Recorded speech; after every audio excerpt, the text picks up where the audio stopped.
오늘 본문 말씀은 마태복음 25장 14절부터 30절까지 그 유명한 우리가 달란트의 비유라고 하는 그 말씀을 가지고 함께 나누려고 합니다. 뭐 우리 얘기가 길기 때문에 여러분 뭐 다 읽지 않겠고요. 그러나 여러분 이 내용은 너무 잘 아시죠? 그래서 어떤 사람이 타국에 갈 때 그 종들을 불러 자기 소유를 맡김과 같다. 천국이 천국에 대한 비유가 쭉 나오는데 어떤 사람이 다른 나라에 가면서 소유를 누구에게 맡김과 같다.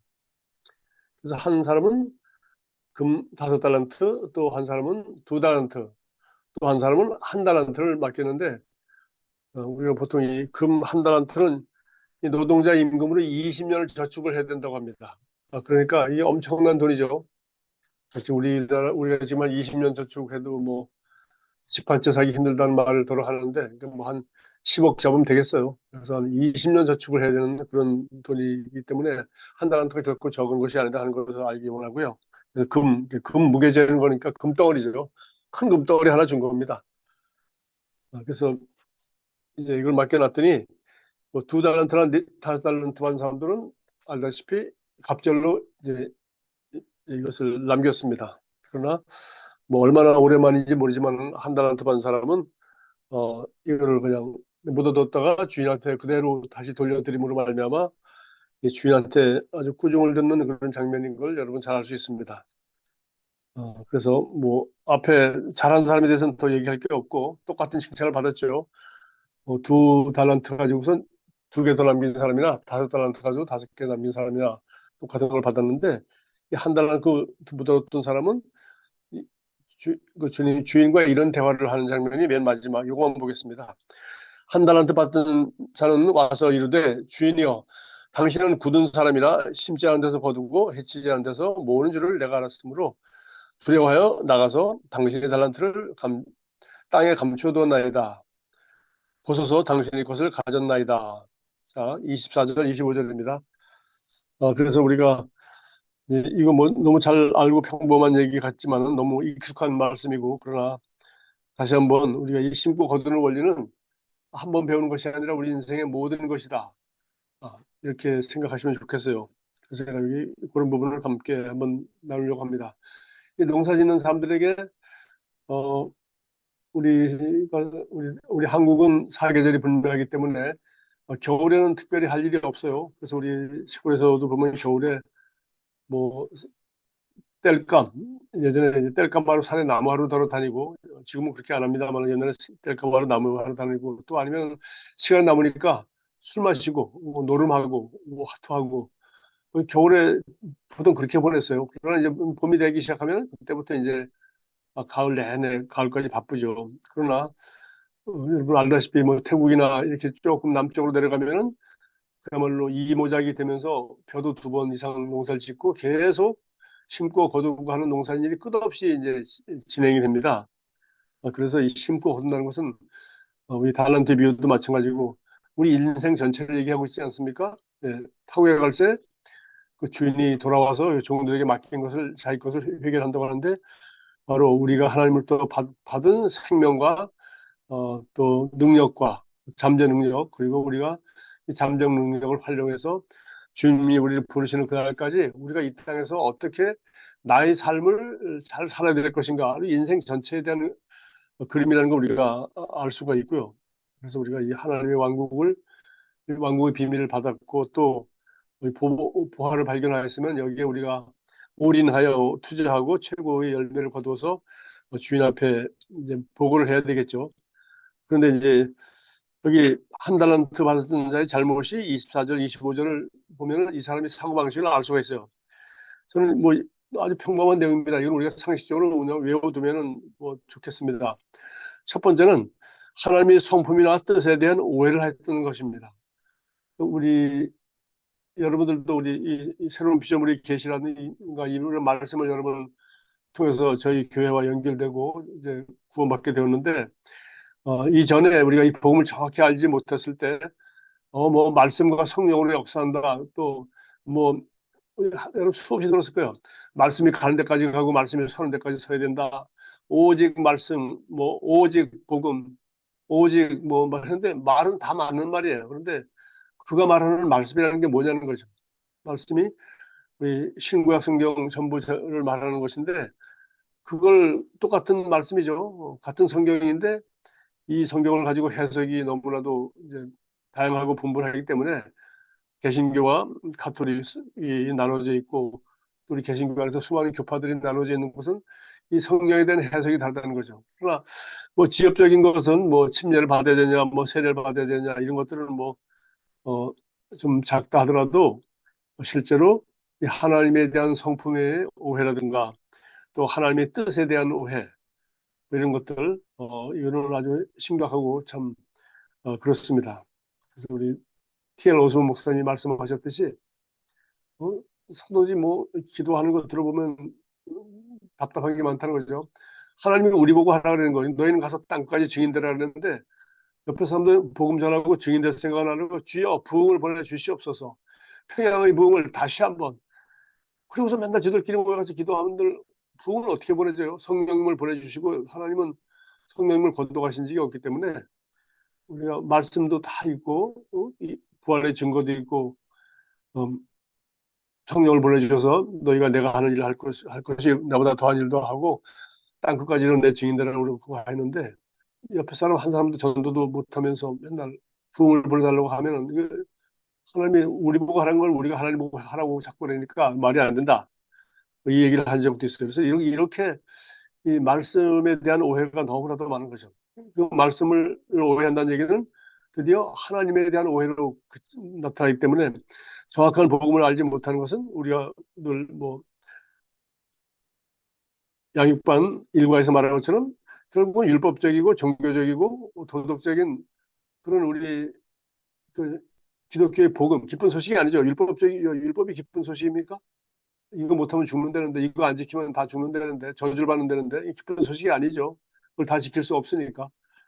또, 종교적인 거예요. 종교는 우리 그냥, 어, 선배들을 통해서, 전통을 통해서, 어, 그 인간의 종교심을 통해서 예수 그리스도의 복음이 아닌 그 바리새인들, 서기관들, 뭐 이런 그 사두개인들, 뭐 이런 사람들이 그 예수님 당시에도 그 사람들이 바로 야훼 하나님, 예수 그리스도의 아버지 야훼 하나님을 제일 잘 믿던 전통적인 신자들이었거든요. 그러나 예수님이 오자 그 사람들이 예수님을 십자가에 못 박아 죽였단 말이죠. 그러니까 이렇게 종교와 전통은 무시무시한 겁니다. 하나님의 아들을 십자가에 못 박은 사람들이 이 율법적이고 종교적이고 바로 그 당시에 그들이 성경을 가장 잘 알고 하나님을 가장 잘 섬긴다고 자처하던 바리새인들이었다는 걸 우리가 너무 잘 알죠. 그러니까 이 율법적 종교적인 건 그냥 약간 빗나가는 게 아니라 예수 그리스도의 복음의 적이에요. 적. 그럼 우리에게 생명을 얻고 자유케 하는데 율법적이고 종교적인 건 자유케 하는 게 아니라 종을 만들죠. 성도를 갖다가 목사의 종을 만든다거나 교회의 종, 교회도 아니에요. 그 예배당 중심 활동의 종을 만든단 말이에요. 예수의 종을 만들어야 되는데 예배당 중심 활동의 종, 액티비티, 열심, 프로그램, 일의 종. 그게 바로 마르다 얘기 자꾸 우리가 하는데 그 뭡니까? 예수님은 잘 알지 못하고 맨날 일만 하고 밥하는 일만 열심히 할 수는 없는 거죠. 그래서 이런 것에 대한 오해. 그러니까 우리 복음을 정확히 알지 못하면 누구나 빠질 수밖에 없는 게 율법적, 종교적, 도덕적, 그리고 육신적. 그렇죠? 그다음에 조건적 사랑의 부자관계. 그래서 우리가 하나님의 사랑은 바로 세상을 이처럼 사랑하사 독생자를 주셨으니까 우리가 그러니까 unconditional love, 무조건적인 사랑.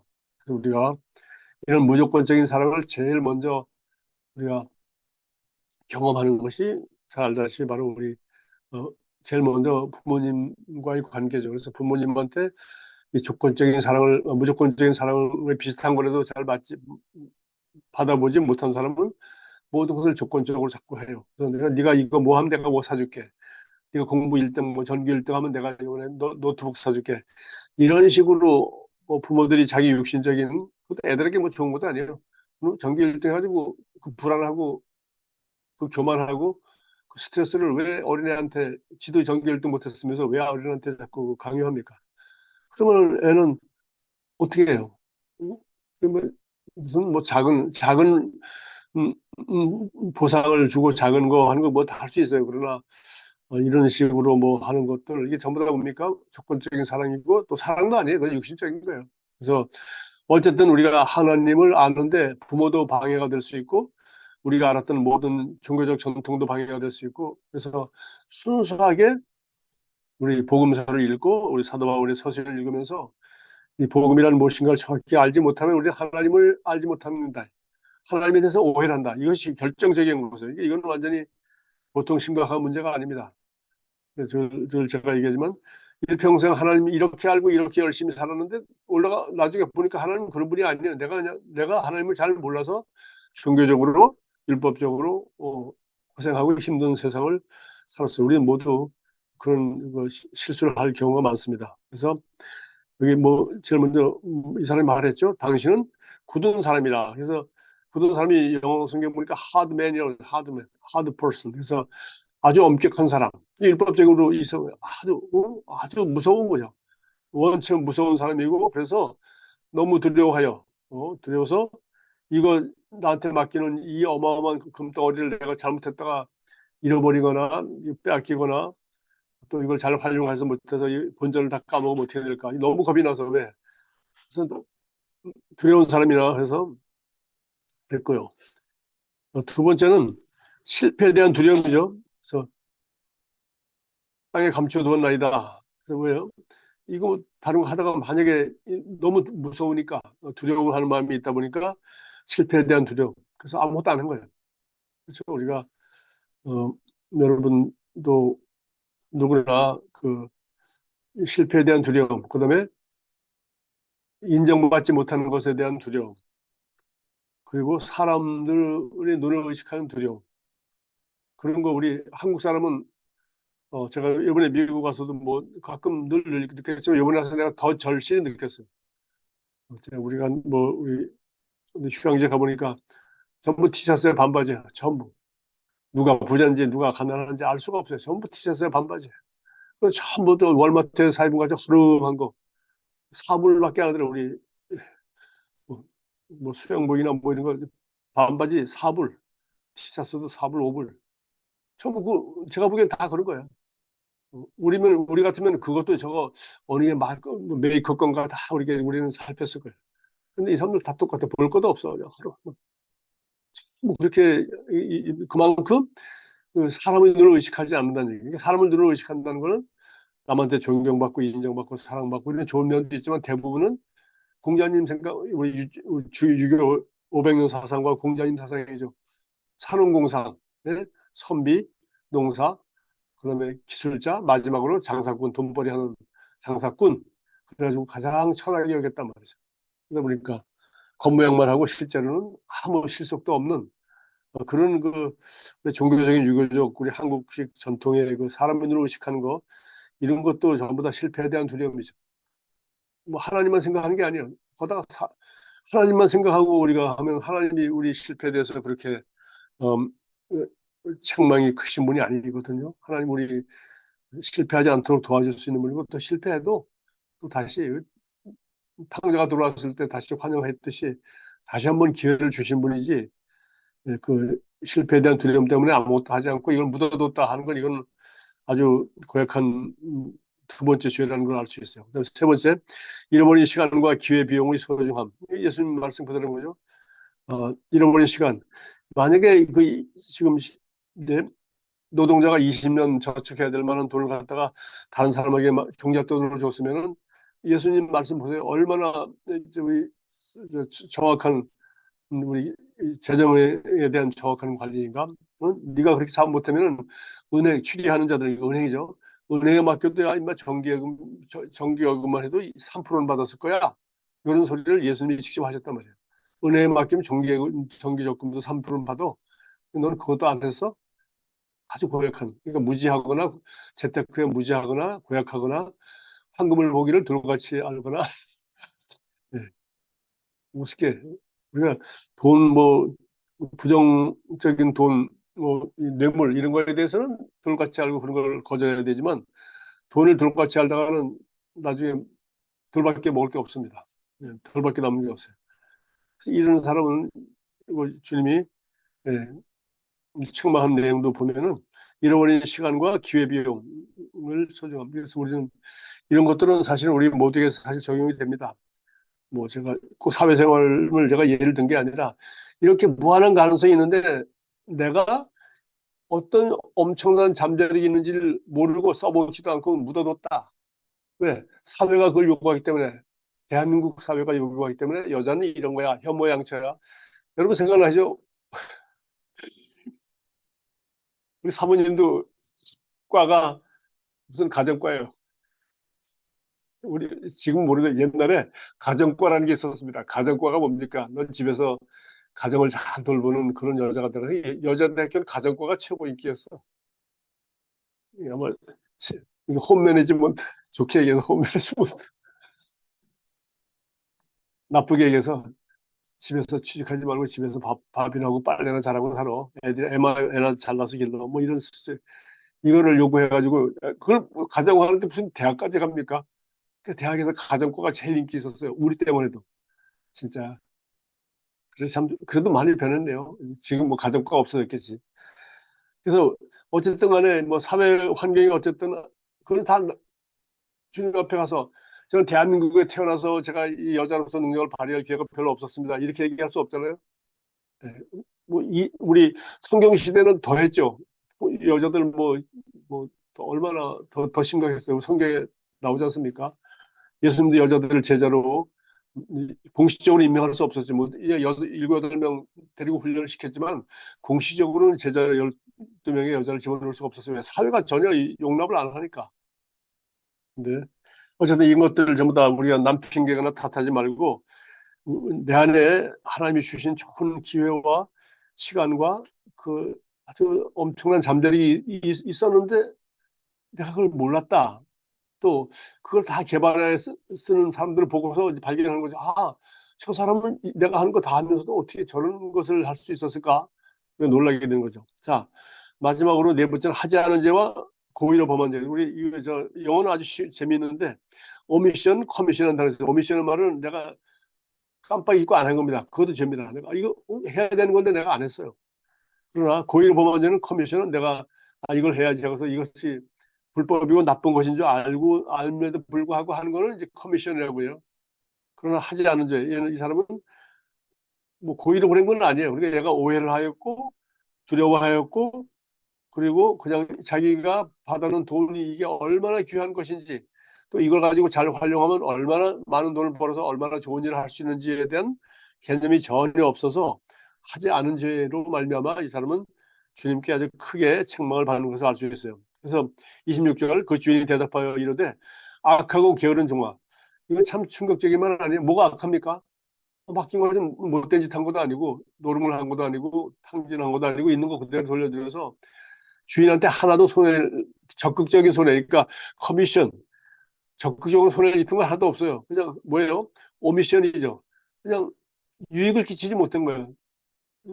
은행이라도 맡겼으면 이자를 받을 텐데 주인 말씀 그대로 은행도 안 맡기면 말하면 주인으로 하여금 어, 그렇게 손해를 보도록 그냥 하지 않은 죄, 신 오브 커미션을 보면서 이걸 가지고 주님은 아주 악하고 게으른 점이라. 그래서 뭐 저는 게으름에 대해서는 여러분들이 이 잠언을 읽으시면서 한번 누구나 늘 이렇게 한번 묵상해 보시기 바랍니다.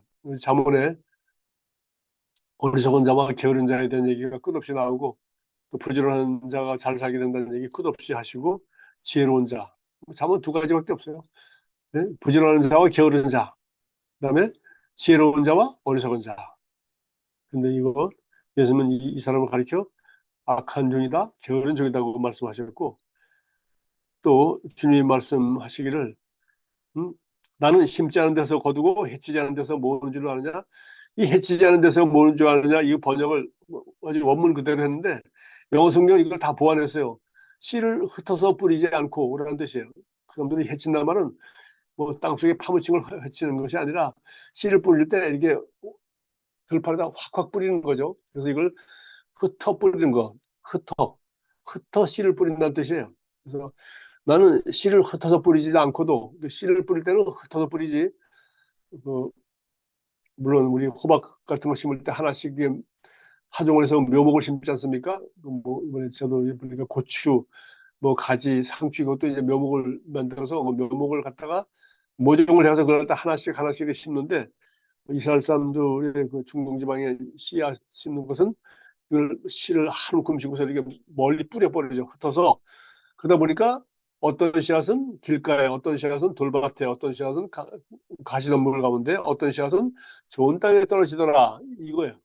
그래서 그 장면을 묘사한 겁니다. 그러니까 흩어서 심어놔야 나중에 그 중에서 좋은 땅에 떨어진 것도 있어서 그것을 갖다가 30배, 60배, 100배 수확을 할 수 있다는 겁니다. 이거 너무 잘 아는 내용이죠. 그래서 이 자연계의 생물의 원리죠. 씨앗을 심어놔야 그것이 자라지 심지도 않고 거두면 되겠어요. 그러니까 누군가 뭐 요새 맨날 뭐 유튜브 이런 데서 맨날 뭐 얼마 해가지고 몇 억을 벌었니 벼룩부자가 됐니 하는 사람들이 하여튼 광고가 끝이 없이 뜨고 뭐 책도 쓰고 별거 다 있는데 어쨌든 간에 이 세상 어느 것도 내가 노력하고 힘들여 하지 않고 뭐 그렇게 저절로 된다 하는 건 전부 다 그 반사기죠. 네, 저렇게 될 수가 없고 하다못해 뭐 주식을 해가지고 부동산을 해서 부자가 됐다. 그거 그 불로소득이 아니에요. 그건 엄청난 노력이죠. 그 쉬우면 왜 너는 못하니? 그게 쉬운 게 아니거든요. 그건 그냥 뭡니까 종잣돈 다 털어먹거나 그냥 뭐 완전히 패가 망신하지 않으면 다행이죠. 그러니까 그게 그것도 다 정당한 방법으로 정당한 실력을 행사하는 것이기 때문에 그게 쉬운 것이 아니다는 걸 너무나 잘 알고 그래서 이 우리가 반드시 이 모든 열매는 심은 것이 있고 또 자라는 그런 기간이 필요하다 하는 걸 우리가 알아야지 또 하나쯤에 뭐 무슨 큰 일을 하려고 한다거나 우리가 뭐 하다못해 여러분이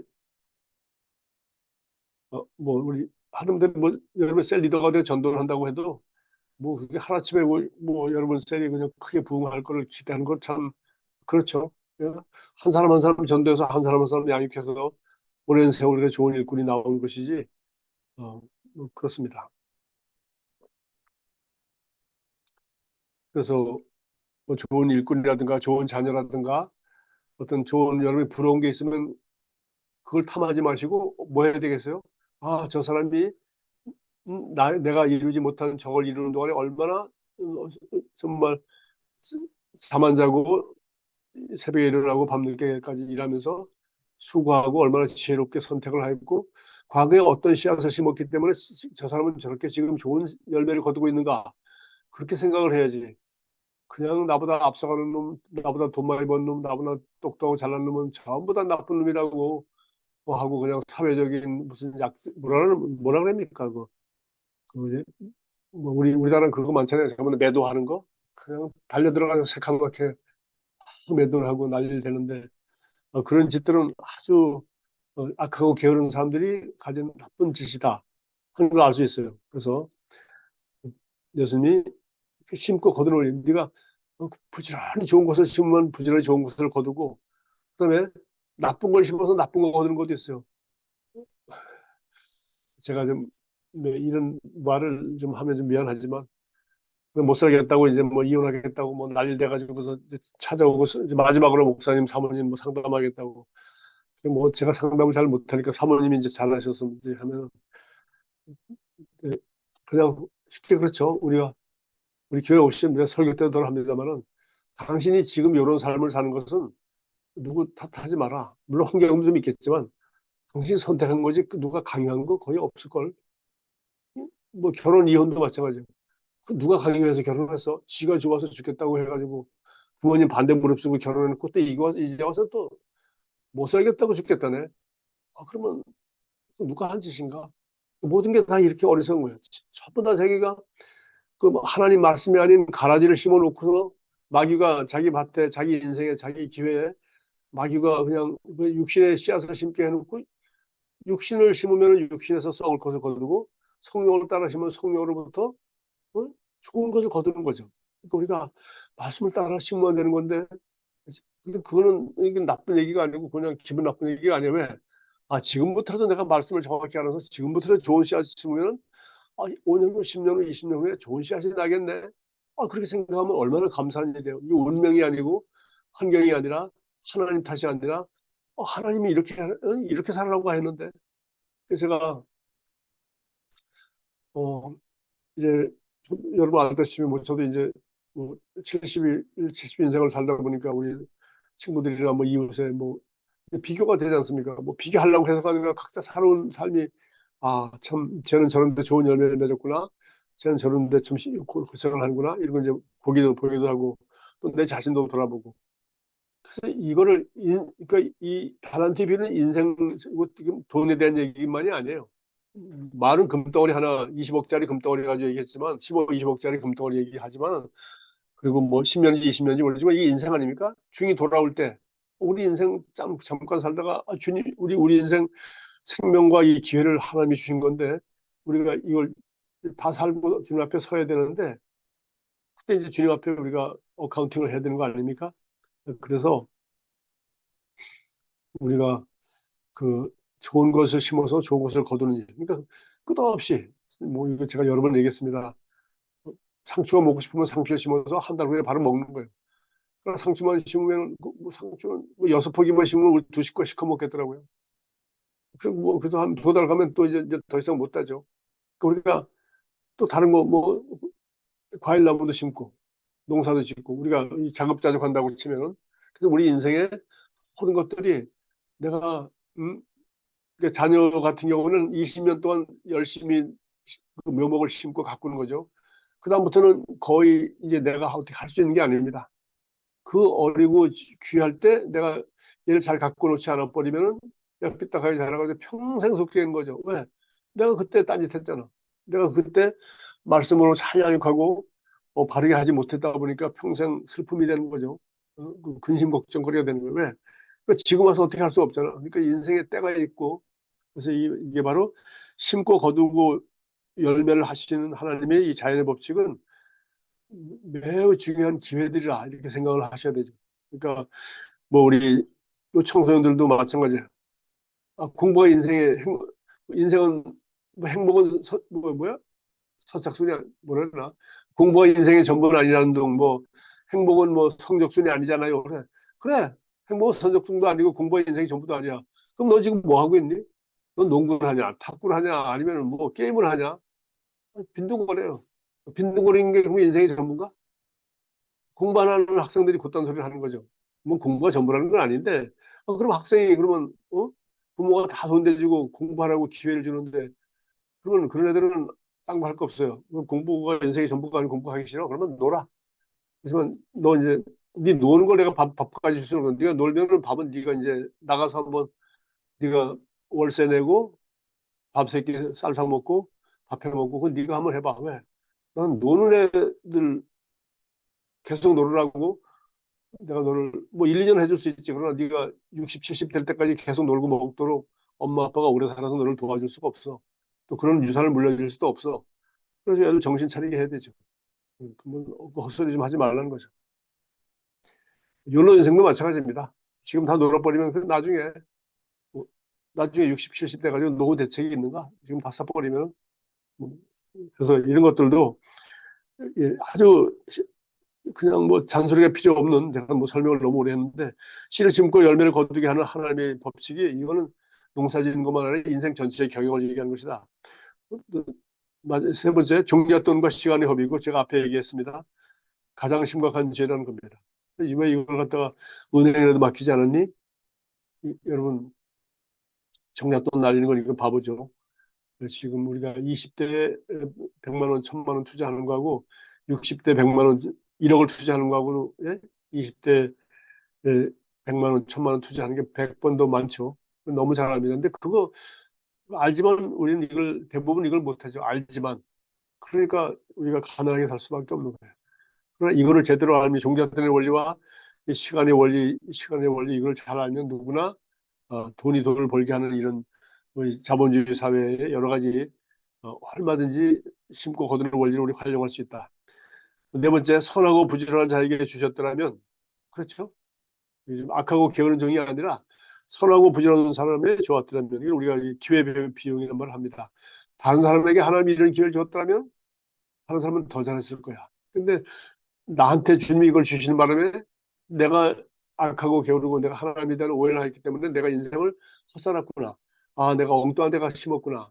내가 헛된 잘못된 가치관을 따라 살았구나 하는 이런 후회들이 누구나 다 조금씩 있을 수 있는 거죠. 그래서 이것도 아주 주님이 얼마나 귀하게 여기는가 알 수 있고요. 그다음에 이러한 자에게 더 많이 맡기신다. 그건 나중에 뒷부분에 나오죠. 자, 저 한 달란트를 빼앗아서 그 10달란트 만든 자, 5달란트 받아가지고 5달란트 더 남긴 그 사람한테 다 주라. 그러니까 하나님은 유능한 자에게 더 많이 맡기신다는 거죠. 우리가 빨리 주님한테 유능한 자라고 우리가 인정을 받아야 돼요. 교회도 성도들도 저도 목회하면서 그런 거 많이 느꼈어요. 하나님 뭐 맡기면 잘하잖아요. 그러면 또 나중에 뭐 또 새로운 일이 생기면 누구한테 맡겨요? 예, 그 잘하는 사람 지금 바쁜데 그 사람한테 또 맡기고 싶으면 그 사람을 바빠도 맡기면 또 잘해. 근데 이게 못하는 사람, 불충성한 사람은 하나 맡겨도 잘 못하고 그걸 못했지만 이걸 맡기면 잘하겠지 하고 두 번째 또 맡깁니까? 왜? 더 맡기고 싶은 마음이 없죠. 왜? 이 맡겨놔봤자 내가 믿을 수가 없으니까. 그래서 주님도 한 달란트 뺏어서 음, 네, 5달란트 남긴 사람한테 가장 유능한 사람한테 맡겼다. 그다음에 전체적으로 뭐 우리가 알 수 있는 것은 이것이 바로 지금 이 달란트 비유는 우리 인생 전체를 얘기하는 것이다. 인생은 저와 여러분이 경영자예요. 1인 격과입니다. 내 인생은 내가 경영하는 거예요. 그래서 나의 시간과 나의 재능과 내게 주신 그 어떤 한계가 있지 않습니까? 저도 이제 제가 내 나름대로 이제 앞으로 인생을 얼마 살 것인가 그게 뭐 영원한 게 아니잖아요. 그게 한계가 있어요. 시간은 요 정도 있구나. 그다음에 건강은 요 정도 있구나. 또 뭐 어떻게 될지 잘 모르고 또 그다음에 앞으로 일은 이런 걸 내가 더 잘할 수 있겠지. 뭐 이런 것들이 제 나름대로 내가 판단을 해서 아 그러니까 나는 여기는 이만큼 투자하고 저기는 저만큼 투자해야 되겠구나. 어차피 내가 가지고 있는 시간과 재물과 돈과 달란트는 어느 정도 뻔한 거니까 지금 무슨 엄청난 달란트를 제가 개발하겠어요?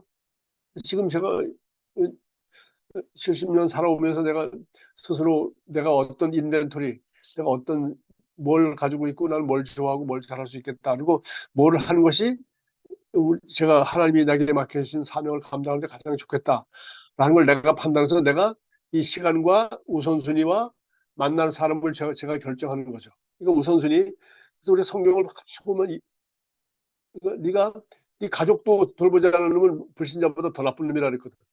그러니까 네 어머니한테 드려야 할 용돈을 갖다가 헌금이라고 해서 슬쩍 어디 딴 데 가서 버리고 가면서 부모한테 잘 못하는 거 예수님이 그 책망하신 장면이 복음서에 나오잖아요. 이런 식으로 그러니까 이 가족이 절대적인 우선순위인데 또 가족만 알지 또 다른 데는 관심이 없어. 이것도 아주 이기적이고 아주 웃기는 거죠. 그래서 가족 그다음에 이 사도 이 바울 같은 사람 이런 사람 도와주지 않는 누가 있어요? 이 사람은 지금 복음을 위해서 온 세상을 돌아다니는데 복음 전도자 복음 전하기 위해서 하는 사람들 그다음에 이제 믿음의 가족들에게 먼저 하는 말도 나오고 그다음에 고아와 가부를 이거 돌봐야 된다 너희들이 돌보지 않는 누가 하냐 그러고 나오고 그다음에 감옥에 갇힌 자 헐벗은 자 굶주린 자에서 가장 작은 자 이게 성경에 예수님이 언급한 것만 신약 성경 쫙 보면 어떻게 하라는 게 다 나와 있어요. 그러니까 우리가 그걸 기도하면서 인도를 받아서 우리가 그런 우선순위를 따라 심는 거 이것도 내가 재물에 대한 경영이죠. 내가 뭐 재물 가지고는 뭐 많으면은 뭐 넘치면은 여기도 하고 저기도 하고 다 했으면 좋겠지만 내가 한계가 있으니까 아 이걸 가지고 어디다가 이렇게 쓰면 좋겠다라고 우리가 하는 것도 내가 하는 경영이죠.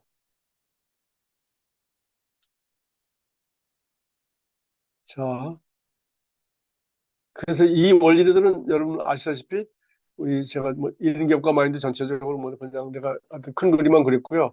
솔로몬의 잠언이나 전도서나 아가서를 잘 읽어보시면은 그 날마다 우리 꼭 읽어야 되는 그런 좋은 책들이 아닌가 생각을 합니다. 마지막으로 제가 이 마무리하고 싶은 것은 이 기타 고려 사항이 있어요. 저도 나름대로 이제 농사도 짓고 제가 농부의 아들로서 또 나름대로 이렇게 살아오면서 아, 이 심고 거두는 원리를 우리 인생 전체에다가 적용하는 게 분명한데 예수님 요즘 인생 전체에 대한 얘기를 하셨고 그러나 여기에 지금 잘 나와 있지 않지만 다른 성경에 다 나와 있어요. 그러니까 일일이 성경 구조를 언급하지 않았습니다. 있죠. 때를 따라 이거 지금 심지 않으면 그러니까 우리 제가 아까 얘기했죠 이미 지금 이거 15살 지금 15살 때 해야 될 일이 있죠. 그래서 근데 우리 아이들은 이런 대부분 경험이 적고 대학을 가고 이 직업을 선택해요.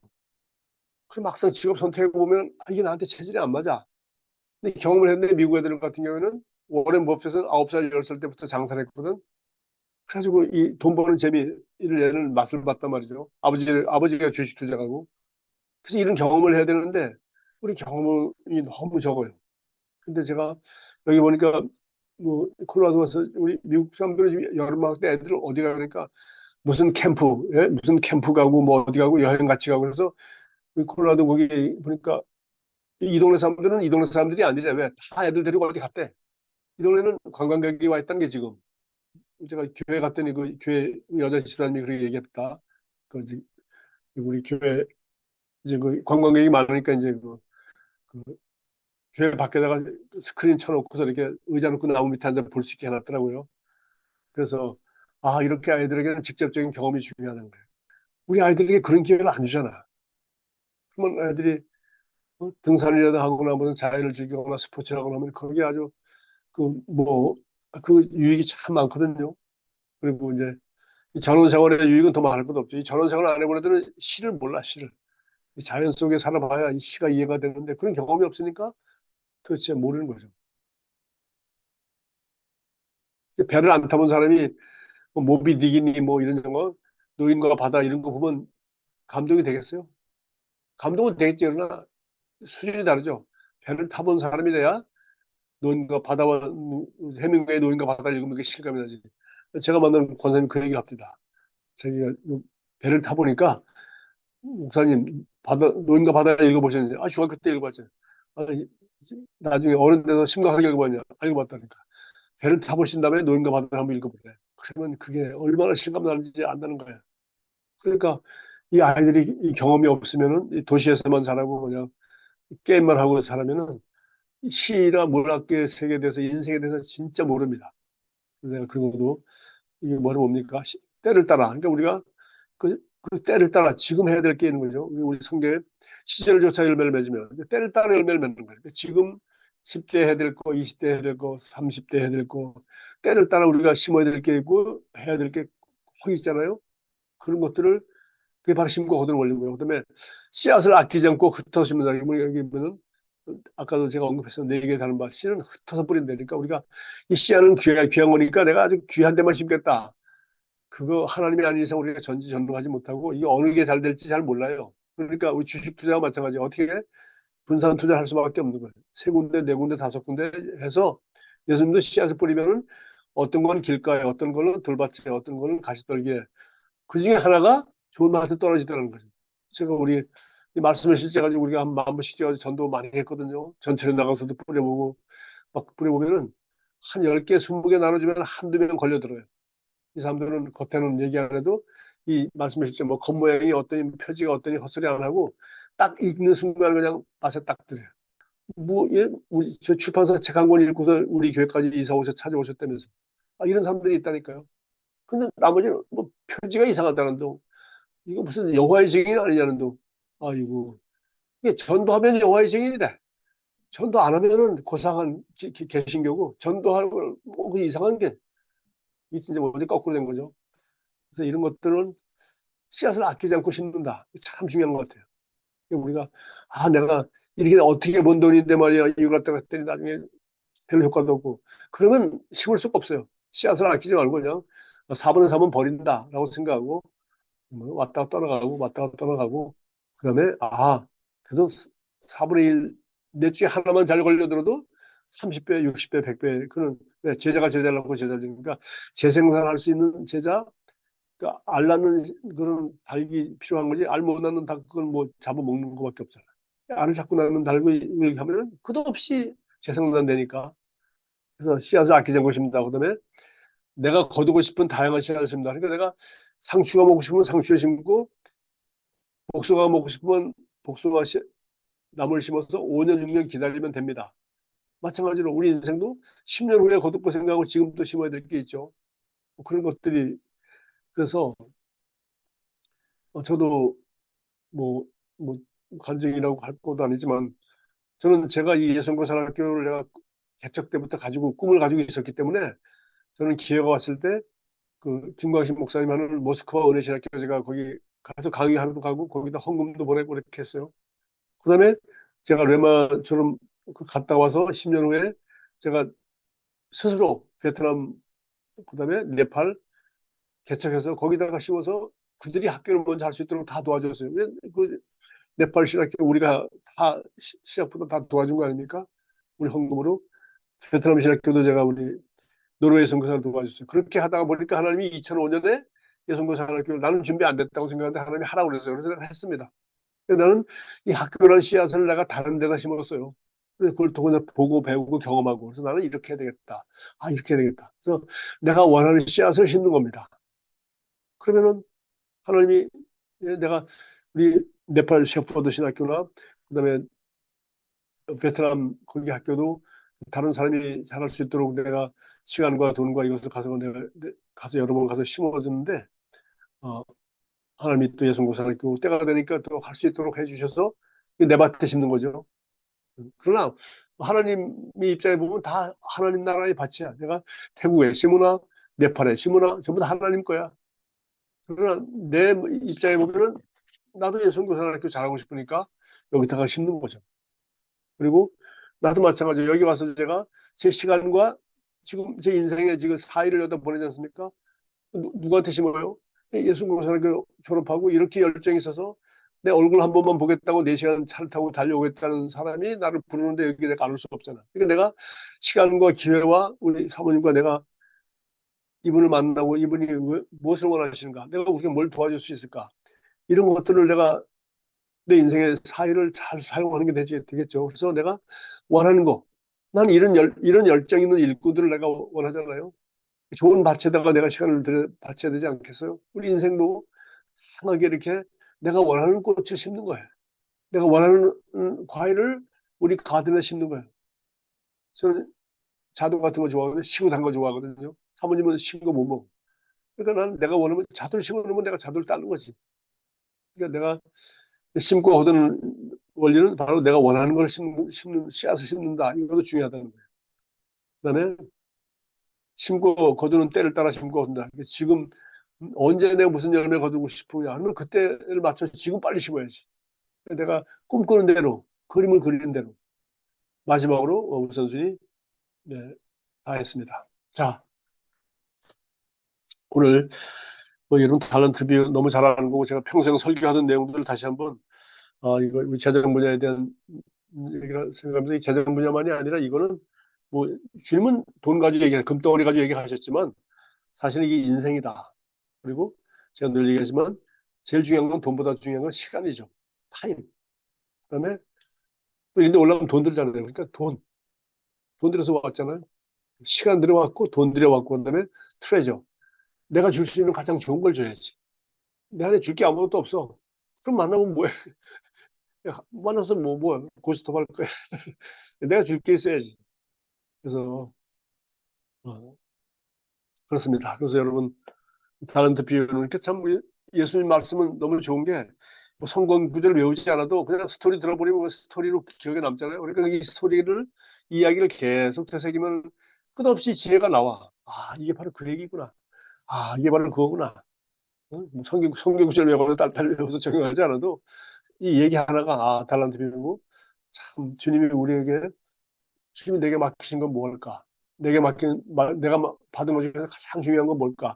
또 지금 내가 씨앗을 심는다면 뭘 심어야 되고, 또 지금 거둬야 된다면 뭘 거둬야 될까? 그래서 시간과 여러분이, 여러분의 재능과 재물을 아주 가장 좋은 곳에, 그 좋은 밭처럼 30배, 60배, 100배를 거둘 수 있는 곳에 여러분이 투자를 하시기 바랍니다. 그래서 그것이 바로 자녀양이고 또 제자 훈련이에요. 여러분 전도한 사람 중에서도 뭐다 그렇게는 안 돼도 반드시 그런 열정 있는 사람들이 있거든요. 근데 그런 사람에게 여러분이 받고 배운 걸 다 투자해서 그 사람이 재생산을 나보다 더 좋은 열매를 거둘 수 있도록 그렇게 하는 게 우리 인생을 가장 잘 사는 방법이 아닌가 그런 생각하고 이런 탤런트 비유를 늘 마음에 묵상하면서 여러분 삶에 적용해서 여러분 삶이 갈수록 또 열매가 많고 시절조차 과일을 맺으며 그 열매가 끊이지 않는 그런 좋은 시냇가에 심은 나무 같은 삶이 되기 바랍니다. 주님 감사합니다. 주님께서 우리에게 들려주신 이 달란트의 비유, 우리가 맡은 것은 뭐 금덩어리 하나 정도가 아니라 시간과 또 재능과 또 보물과 주님께서 자기 목숨을 버리시고 사셔서 주신 이 하나님의 왕국에 대한 비밀들을 우리가 깨닫게 해주셔서 우리 생애가 주님이 원하시는 대로 최고로 잘 경영을 해서 주인이신 주님 앞에 갈 때 생명과 재물과 삶을 주인 되신 우리 주님 앞에 서는 그날에 잘하였도다 착하고 충성된 종이라 칭찬받을 수 있는 그날을 생각하며 오늘도 하루하루 말씀을 따라 우선순위를 따라 가장 좋은 것을 뿌리고 가장 좋은 것을 거두고 가장 좋은 씨앗을 심는 그런 추수 일꾼으로 살기를 원합니다. 감사드립니다. 예수 그리스도 이름으로 축복하며 기도합니다. 아멘.